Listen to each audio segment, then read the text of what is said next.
नमस्कार. KTV मराठीच्या कोकण वार्तामध्ये आपले स्वागत. प्रथम एक नजर आजच्या ठळक घडामोडींवर. कायद्यात झालेले नवीन बदल नागरिकांनी समजून घेणं काळाची गरज. जिल्हा पोलीस अधीक्षक धनंजय कुलकर्णी यांचं प्रतिपादन. गणपतीपुळे येथील सुर्वे स्टॉप ते खावरेवाडीपर्यंत जाणाऱ्या रस्ता पहिल्याच पावसात खड्डेमय झाल्यामुळे पर्यटकांसह ग्रामस्थांना त्रास. निवृत्त कामगारांना महागाईशी निगडीत किमान पेन्शन मिळावी, निवृत्त कर्मचाऱ्यांची सरकारकडे मागणी. आणि राजापूर येथे शालेय विद्यार्थ्यांनी शेताच्या बांधावर केला कृषी दिन साजरा. यानंतरच्या बातम्या अल्पशा विश्रांतीनंतर. समंदर की गोद में पला है तू, अंगड़ाई लेते ही लहरें शुरू. आज यौवन की मस्ती छोड़, ले चलता हूं तुझे एक नए मोड़. आजा तुझे मां पुकारे अब, छेड़ देते हैं बीच से कुछ शरारत हंसी. गले लगा ले उसे ए फकीर, इंतजार कर रहा है तेरा तो. चल दे देते हैं उसे फसल की खूबसूरती तो. आजा तुझे मां पुकारे अब, मीलों आगे चलना है हमें. सिर्फ फसल नहीं तेरे स्पर्श की चाह में बैठे हैं शहरों में भी कहीं. उनके मुख पे भी लानी है मुस्कान, उन्हें भी देनी है एक नई पहचान. आजा तुझे मां पुकारे अब. फिनोलेक्स पाइप्स पहुंचाए पानी को अपनी मां के पास. आणि आता वळूया सविस्तर वृत्तांताकडे.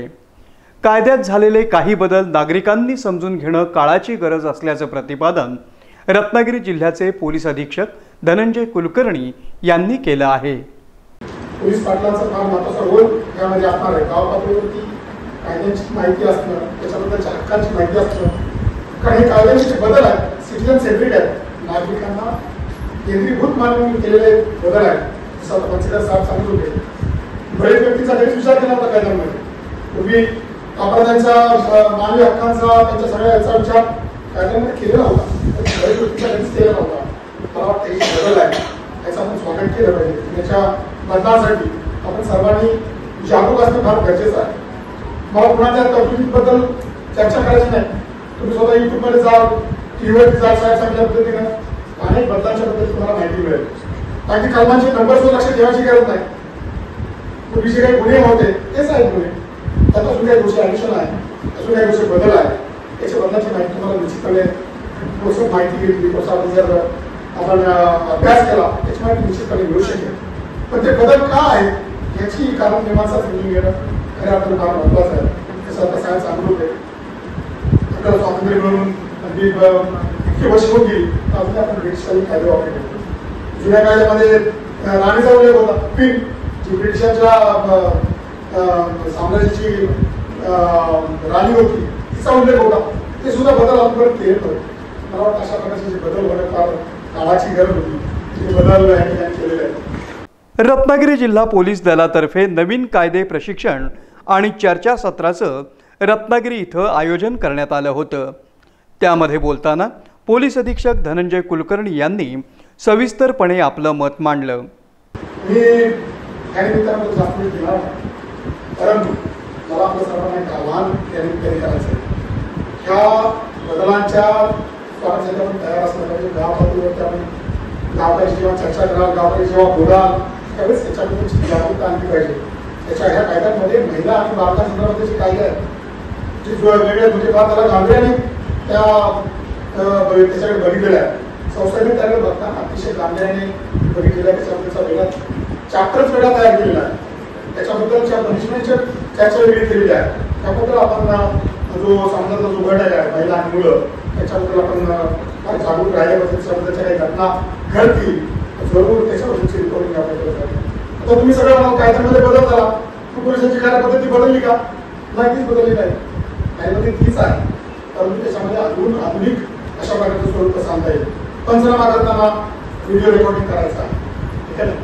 त्यानंतर जर साक्षर घ्यायचे असेल किंवा मीडियात नोंदवले असेल त्याचं व्हिडिओ रेकॉर्डिंग करायचं आहे. या सगळ्या सुधारणा त्याच्यामध्ये पोलीस विभागाच्या माध्यमातून केल्या जात आहेत. आपल्याकडे जी पूर्वीची CCTV यंत्रणा होती त्या फार नोंदवण्यासाठी तसं रात्रीच आपण अपग्रेडेशन केलेलं आहे. ठीक आहे, जसं आता साहेबांनी सांगत होते यापूर्वी झालेले जे गुन्हे आहेत ते जुन्याच कायद्याप्रमाणे केले जाणार आहेत किंवा त्याची प्रक्रिया चालणार आहे, त्याच्याबद्दलची न्यायालयीन प्रक्रिया चालणार आहे, त्याची निकाल त्या पद्धतीने चालणार आहे. परंतु जर मागच्या कालखंडात घडलेले गुन्हे असतील आणि नंतर नोंदवले गेले असतील तर IPC किंवा तो जुना भारतीय दंड संहिता त्याप्रमाणे गुन्हे नोंदतील. परंतु त्याची जी प्रक्रिया आहे, तपासाची जी प्रक्रिया आहे ती नवीन भारतीय नागरिक सुरक्षा संहिता जी आहे BNSS त्याच्याप्रमाणे होणार. दिनांक 1 जुलैपासून संपूर्ण भारतात 3 नवीन कायदे लागू करण्यात आले आहेत. त्याबाबतची माहिती जनतेला व्हावी म्हणून रत्नागिरी जिल्हा पोलीस दलातर्फे अल्पबचत सभागृहात लॉ कॉलेजचे प्राचार्य आशिष बर्वे, रत्नागिरी जिल्हा विधी सेवा प्राधिकरणचे श्री गोसावी आदी विभागांचे प्रमुख मार्गदर्शन करण्यासाठी उपस्थित होते. मुळात हे जे 3 नवीन फौजदारी कायदे आजपासून ज्याची अंमलबजावणी सुरू होणार आहे ते का आले या प्रश्नापासून आपण सुरुवात करणं अपेक्षित आहे. सामान्य माणसाच्या दृष्टीने पहिला प्रश्न मनात येतो की कायदे होतेच, मग नवीन काय आहे. आणि जर नवीन 3 कायदे आले, बदल करून जुन्या 3 कायद्यांमध्ये आपण नवीन कायदे आणले तर मुळात त्याचं प्रयोजन काय, का आपण हे कायदे आणलेले. तर लोकसभेत आणि राज्यसभेत आपल्या गृहमंत्र्यांनी, संरक्षण मंत्र्यांनी, इतरही नेत्यांनी जी भाषणं केली हे कायदे पारित करताना त्याचा आधार इथे घ्यायला पाहिजे. त्यांनी असं सांगितलं की जुने जे 3 कायदे होते IPC, CRPC आणि इंडियन एव्हिडन्स ऍक्ट, हे तिन्ही कायदे ब्रिटिशर्सच्या काळात, इंग्रजांच्या काळात तयार झालेले कायदे होते. आणि आता स्वातंत्र्य मिळून 75 वर्ष झाली आणि म्हणून आपल्याला सगळ्याच कायद्यांचं भारतीयकरण करण्याची आवश्यकता आहे. मग भारतीयकरण केलं म्हणून काही मर्डरला मर्डर म्हणायचं नाही का, चोरीला चोरी म्हणायचं नाही का, तर असं अजिबात काहीही झालेलं नाही. गव्हर्नमेंटनी ज्या उद्देशाने हे 3 नवीन कायदे आणले त्याचा उद्देश अगदी क्लिअर आहे आणि तो त्यांनी स्पष्टपणे सांगितलेला सुद्धा आहे की भारतीयांना ज्या प्रकारचे कायदे अपेक्षित आहेत तसे भारतीय कायदे आम्ही आणत आहोत. पण याचा अर्थ असा अजिबात नाही की आपल्याला जुन्या कायद्यांचा जो अभ्यास आहे किंवा जुन्या कायद्यांमधल्या ज्या तरतुदी माहिती आहे ते आता इथून पुढे काहीच कामाच्या नाही, असं अजिबात नाही आहे. कारण खुनाला खुनच म्हणणार, चोरीला चोरीच म्हणणार, येते लक्षात. पण हे 3 कायदे फार चांगले आहेत, क्रांतिकारी पाऊल उचललंय असं चीफ जस्टिस ऑफ इंडिया यांनी पण म्हटलंय की खरोखर गरज होती आणि आता त्याची अंमलबजावणी चालू होणार. जिल्हा विधी सेवा प्राधिकरणाचे सचिव निखिल गोसावी यांनी नवीन कायद्याबाबतची सविस्तरपणे माहिती दिली. मी आज सकाळी TV लावला तर मला हे हळूहळू समजू लागलं आणि TV सुद्धा आता बातम्यात नवीन कायद्याची सांगते. नवीन कायद्यात काय काय बदल झाले, नवीन कायद्यात काय पद्धती सुरू झाल्या हे आज आपण पाहतो. तर TV मधून सुरू झाले. सर्वसामान्यांना समजावं आणि बदल काय झाला हे आपल्याला कळावं यासाठी मला वाटतं रत्नागिरी जिल्ह्यात ही एक कार्यशाळा आपल्या सर्वांसाठी प्रथमच आयोजित केली. यासाठी मी खरोखर आपले SP साहेबांचे मनापासून आभार मानतो. उद्देश हाच आहे की सर्वांना सर्व समजलं पाहिजे आणि नाही समजलं तर मग गोंधळ होईल. 1 जानेवारीपासून आम्ही असू दे किंवा न्यायसंस्था असू दे नव्या कायद्यात काहीतरी बदल होतोय, नव्या कायद्यात काहीतरी बदल होतोय याच्या पाठीमागं पडलं. तुम्हाला बदल काय काय झाले हे जर सांगायचं असेल तर तुम्हाला 3 दिवस इथे बसावं लागेल. पण इतके बदल काय सांगायचे, कारण एवढी सगळी कलमं बदललेली आहे. सर्व काही बऱ्यापैकी जुनच आहे. काही ठिकाणी त्याला नवीन नावं दिलेली आहेत आणि काही कलम बदललेले आहेत, काही कलम वगळण्यात आले, काही पूर्वीच्या काही शिक्षा ज्या होत्या त्या शिक्षा कमी केलेल्या आहेत आणि काही गंभीर गुन्ह्यासाठी ज्या काही शिक्षा आहेत त्या मात्र त्वरित व्हावी आणि त्या सोसायटीला सुद्धा समजलं पाहिजे की या दृष्टीने काही शिक्षेमध्ये सुद्धा आवश्यक बदल केले. अप्पर पोलीस अधीक्षक जयश्री गायकवाड यांनीही नवीन कायद्यांबाबत उपस्थितांना मार्गदर्शन केलं. आपल्या सगळ्यांना कल्पना आहे की यापूर्वीचे जे कायदे होते म्हणजे भारतीय दंड संहिता ते 1860चा कायदा होता, ब्रिटिशकालीन हे कायदे होते आणि त्याच्यामध्ये कालानुरूप वेळोवेळी बदल होत गेले. परंतु स्वातंत्र्याला 75 वर्ष पूर्ण झाल्यानंतर जसं जसं आधुनिक तंत्रज्ञानाचा वापर करून गुन्हे घडत राहिले किंवा काही असे गुन्हे होते की ज्यांच्या शिक्षा थोड्या कमी होत्या, असे बरेचसे बदल या कायद्यांमध्ये कालानुरूप करणं गरजेचं होतं. तर 1 जुलैपासून या कायद्यांची नवीन कायद्यांची अंमलबजावणी सुरू झालेली आहे. नवीन कायद्यांमध्ये भारतीय दंड संहितेऐवजी भारतीय न्याय संहिता असा या कायद्याचं नामकरण झालेलं आहे. तसेच फौजदारी प्रक्रिया संहिता ज्याच्यानुसार सर्व तपास केला जात होता त्याऐवजी आता भारतीय नागरिक सुरक्षा संहिता असं त्याचं नामकरण झालेलं आहे. आणि जो भारतीय पुरावा कायदा होता तर त्याचं नामकरण भारतीय साक्ष अधिनियम असं झालेलं आहे. तर आपल्याला या कायद्याची माहिती असण्याचं कारण काय असंही बऱ्याच जणांच्या मनामध्ये प्रश्न पडला असेल. परंतु आपल्या सगळ्यांना कल्पना आहे आज आपण सर्वजण विविध ग्रामीण भागातून या ठिकाणी उपस्थित आहात. पोलीस पाटील आहेत, महिला रक्षक समिती सदस्य आहेत, ग्राम रक्षक सदस्य आहेत, पत्रकार बंधू भगिनी आहेत. तर आपल्यापर्यंत या नवीन कायद्यातील बदल पोहोचवणं आणि आपल्या मनातील शंका काही आहेत तर ते चर्चासत्राच्या माध्यमातून त्याची थोडंसं शंका समाधान करणं आणि आपल्या मार्फतीने गावोगावापर्यंत या नवीन कायद्याची अंमलबजावणी कशी होणार आहे, नवीन कोणत्या कलमांचा याच्यामध्ये समावेश केलेला आहे हे पोहोचवणं याच्यासाठी म्हणून रत्नागिरी जिल्हा पोलीस दलाकडून आजचं हे चर्चासत्र आणि कार्यशाळा. रत्नागिरी तालुक्यातील गणपतीपुळं येथे असलेल्या सुर्वेवाडी ते ठावरेवाडीपर्यंत जाणाऱ्या रस्त्यावर मे महिन्यात लाखो रुपये खर्च करून डांबरीकरण करण्यात आलं होतं.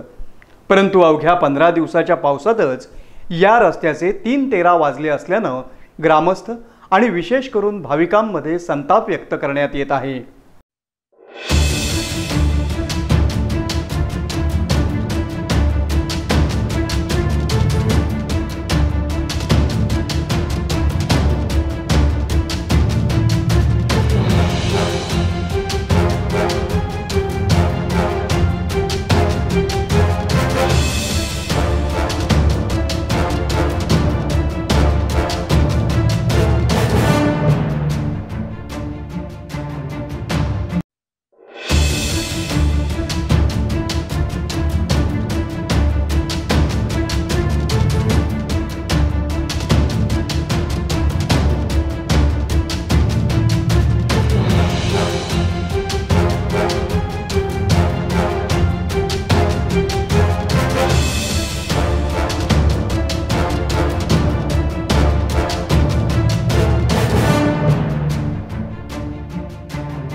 रत्नागिरी तालुक्यातील गणपतीपुळे हे एक महत्त्वाचे तीर्थस्थान असल्यानं या ठिकाणी दर दिवशी शेकडो भाविक दर्शन आणि समुद्र ठिकाणी पर्यटनासाठी येत असतात.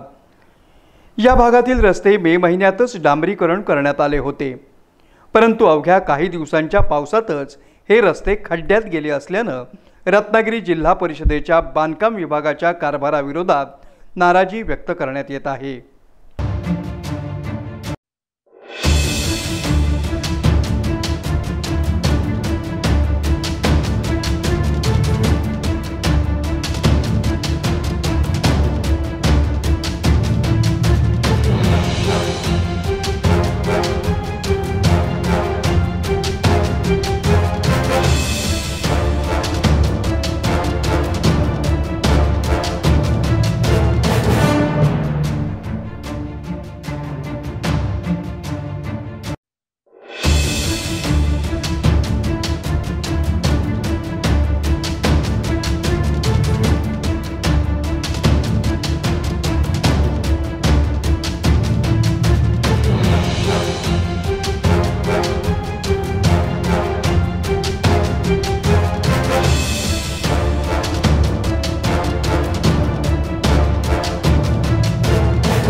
गणपतीपुळे येथील सुर्वे स्टॉप ते ठावरेवाडीपर्यंतचा रस्ता रत्नागिरी जिल्हा परिषदेच्या बांधकाम विभागामार्फत मे महिन्यात करण्यात आला असल्याचं ग्रामस्थांनी सांगितलं आहे। त्यामुळे आता हा रस्ता गुळगुळीत आणि वाहतुकीसाठी चांगला असेल असं वाटू लागलं होतं, परंतु 15 दिवसात हा रस्ता खड्ड्यात गेला असल्यानं या सर्व कारभाराची रत्नागिरी जिल्हा परिषदेचे मुख्य कार्यकारी अधिकारी कीर्तिकिरण पुजार यांनी सखोल चौकशी करून कारवाई करावी असं बोललं जात आहे।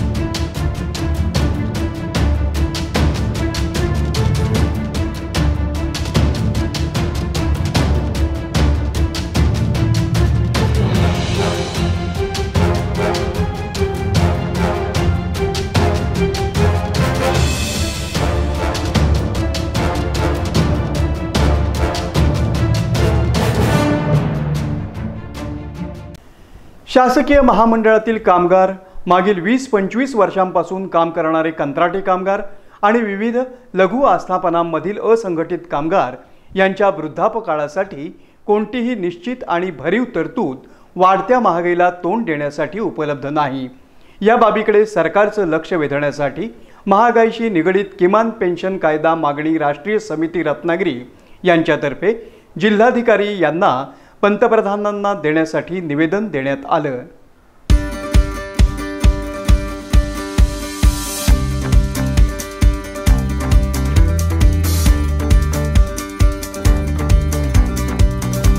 आम्ही इथे सर्व निवृत्त कर्मचारी आणि जे अधिकारी पण होते ते जे सर्व निवृत्त आलेले आहेत ते सर्वजण या ठिकाणी माननीय जिल्हाधिकारी साहेबांना एक निवेदन देण्यासाठी आलो होतो। हे निवेदन आम्ही मूळ पंतप्रधानांना लिहिलेलं आहे आणि जिल्हाधिकाऱ्यांच्या मार्फत ते त्यांच्यापर्यंत पोहोचवण्याची आम्ही त्यांना विनंती केलेली आहे, ती त्यांनी अर्थात मान्य केलेली आहे। या निवेदनानुसार आम्ही सर्वांनी महागाईशी निगडीत किमान पेन्शनचा कायदा करून सर्व जे निवृत्त कर्मचारी आहेत ज्यांना अन्य उत्पन्नाचा सोर्स नाही त्या सर्वांच्यासाठी महागाईशी निगडीत असलेली काहीतरी पेन्शन सुरू करावी। कारण आज परिस्थिती अशी आहे की काही लोकांना 1000 रुपये, काही लोकांना 2000, काही लोकांना 3000 एवढीच पेन्शन आहे आणि ही पेन्शन जी आहे ही अजिबात वाढणार नाही। महागाई आता वाढत चाललेली आहे आणि या पेन्शनमध्ये गुजराण होत नाही। काही लोकांना 5 लाख रुपये सगळा मिळून फंड ग्रॅज्युएटी असं मिळालेलं आहे आणि त्या माणसाला 1300 रुपये फक्त पेन्शन मिळते आणि अशी मंडळी आता आमच्या बरोबर आहेत आणि त्यामुळे सर्वांच्या भावना अतिशय तीव्र आहेत की केंद्र सरकारने आम्हा कर्मचाऱ्यांवरती फार मोठा अन्याय होतोय, तो दूर करावा। अशा प्रकारची भावना आम्ही पंतप्रधानांना सर्वांच्या सह्या करून हे निवेदन एक पाठवलेलं आहे। त्या निवेदनाला माननीय जिल्हाधिकाऱ्यांनी त्यांच्यापर्यंत पोहोचवावं आणि हे काय म्हणणं आहे सरकारचं हे आम्हाला इथे रत्नागिरीमध्ये कळवावं असं मी त्यांना कळवलेलं आहे। आणि या निवेदनाकडे जर का शासनाकडून काही गांभीर्याने लक्ष दिलं गेलं नाही तर दिनांक 21 ऑगस्ट म्हणजे ज्येष्ठ नागरिक दिवस जो आहे त्या दिवशी आम्ही सर्व ज्येष्ठ नागरिक हे आम्हाला न्याय मिळावा, आम्हाला मरेपर्यंत सन्मानाने जगता यावं यासाठी जी आम्हाला पेन्शन मिळाली पाहिजे ती पेन्शन मिळावी अशी मागणी आम्ही सरकारकडे 21 ऑगस्टला उपोषण करून करणार आहोत। त्याही उपोषणाने काही घडलं नाही तर मात्र फार मोठ्या प्रमाणामध्ये आम्हाला हे उपोषणाचं अस्त्र हे उगारावं लागेल आणि सरकारला सांगावं लागेल की देशाच्या उभारणीसाठी आम्ही आमची हयात घालवली, आता आमच्याकडे दुर्लक्ष करू नका, आम्हाला निदान महागाईमध्ये 2 वेळा जेवता येईल, औषध पाणी घेता येईल इतपत तरी पेन्शन द्या, एवढीच आमची केंद्र सरकारकडे विनंती आहे। आणि आज आम्ही ते निवेदन दिलेलं आहे आणि या निवेदनावरती आता पुढील काय कारवाई होईल, कार्यवाही सरकार काय करेल हे जिल्हाधिकारी महोदय आम्हाला म्हणालेले आहेत की आम्ही ते तुम्हाला कळवू आणि त्याप्रमाणे आमची पुढची जी काय आंदोलनाची परिस्थिती आहे किंवा जे काही असेल ते आम्ही सर्वांना सांगू। यावेळी समितीचे प्रमुख नारायण आजगावकर, संजय वैशंपायन, दिलीप शेटे, दिलीप आमरे, पीडी देसाई तसंच एसटी महामंडळ, विद्युत महामंडळ, जेके फाइल्स, फिनोलेक्स, ऑक्टेल इत्यादी कंपनीतील निवृत्त कर्मचारी मोठ्या संख्येने उपस्थित होते। महाराष्ट्राचे माजी मुख्यमंत्री दिवंगत वसंतराव नाईक यांच्या जयंतीनिमित्त राजापूर तालुक्यातील प्रगतिशील आणि आदर्श शेतकरी पुरस्कार प्राप्त दयानंद बाबाजी चौगुले यांच्या शेतातील बांधावर कृषी दिन साजरा करण्यात आला।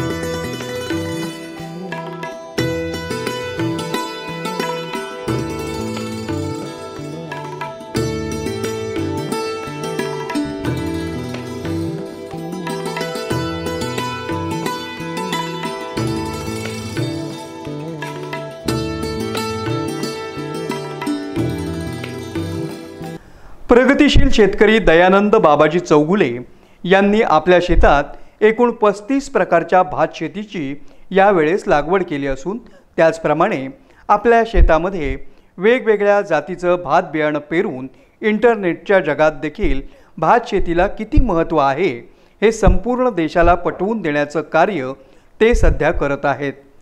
त्यांच्या बांधावर कृषी दिनानिमित्त राजापूर तालुका कृषी अधिकारी तसंच शालेय विद्यार्थी यांनी या भात शेतीबद्दल अधिक माहिती जाणून घेतली। युवकांनी नोकरीच्या पाठीमागे न लागता शेतीमध्ये राहणं फार गरजेचं आहे। एका दाण्यामध्ये हजारो दाणा निर्माण करण्याची क्षमता आहे शेतीमध्ये आहे। 1 रुपयाचे 100 रुपये करण्याची क्षमता आहे शेतीमध्ये आहे। फक्त मार्केटिंगचं स्किल आपल्याकडे असणं फार गरजेचं आहे। 10,000ची नोकरी करण्यापेक्षा शेतीमध्ये जास्तीत जास्त 10,000 चे 50,000 कमवण्याची ताकद आहे शेतीमध्ये आहे। फक्त या सोशल मीडियाचा आणि टेक्नॉलॉजीचा फायदा आपण उचलायला पाहिजे। पिकतं तिथे विकत नसेल तर जिथे विकतं तिथे आपण जाणं फार गरजेचं आहे। ज्या ठिकाणी सोशल मीडियाचा वापर करायचा, मार्केटिंगचा वापर करायचा त्या ठिकाणी करायला पाहिजे। शेतकरी सारखा श्रीमंत माणूस या जगामध्ये कोणी नाही, म्हणूनच शेतकरी या देशाचा पोशिंदा आहे। नाही, बदली काळाची गरज आहे, बदली होणं गरजेचं आहे। माझे आजोबा त्या टायमिंगला लंगोटवरती ज्योत फिरवत असतात, माझे वडील पॅन्टवरती आले आणि आता मी फुल पॅन्टवरती आलेलो आहे। जग आपले भौतिक बदल होताना दिसत आहे, शारीरिक बदल होताना दिसत आहेत, तर ते जमान्यानुसार आपल्याला बदलावं फार गरजेचं आहे।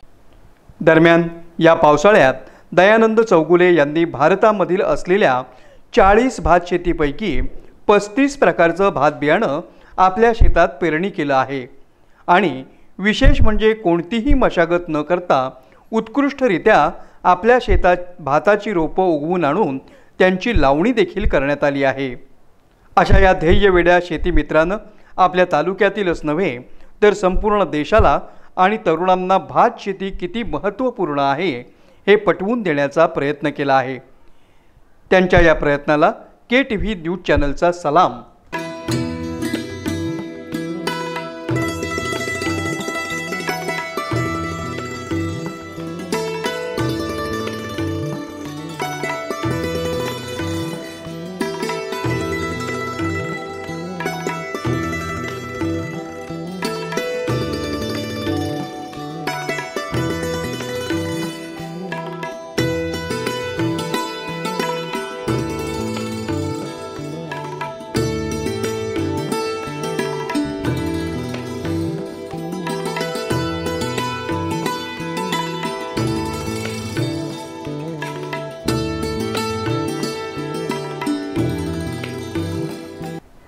पुन्हा एक नजर आजच्या ठळक घडामोडींवर।